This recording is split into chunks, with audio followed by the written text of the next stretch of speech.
होता है, वो अपने घर में एक स्त्री से बचने के लिए पुलिस को बुलाता है। तो काहे का पावर स्टार?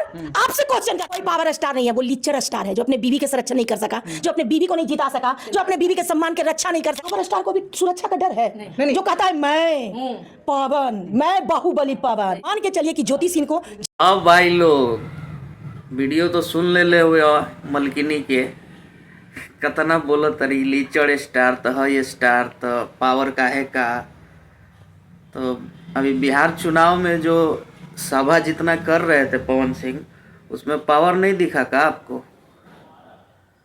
इतना मत चिल्लाइए, यहाँ का नस फट जाता है ज़्यादा तेज़ चिल्लाने से। आराम से बोलिए। अब आपको भी हिट होना है क्या? पवन सिंह के नाम लेके ढेर लोग हिट हो गए, अब लगा था तोहरो हिट होके के बाद।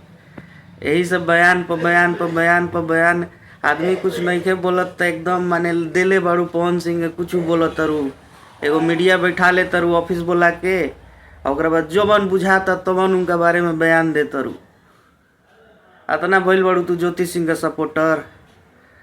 तो रोहिणी आचार्य के साथे भी गलती भइल बा, उनकरा पर काहे नहीं खूब बोलत? उनकरो पे एगो वीडियो बनाव, तब न जनती कि हाँ बहुत बड़का तू नारी सम्मान खातिर आवाज़ उठावेलू हैं। खाली पवन सिंह मिलत रे व्यू कमाए के बा, बुझाता हमनी के बहुत बढ़िया से। बाकी भाई लोग तारा लोग का राय बा कमेंट में ज़रूर बताओ लोग। जय भोजपुरी।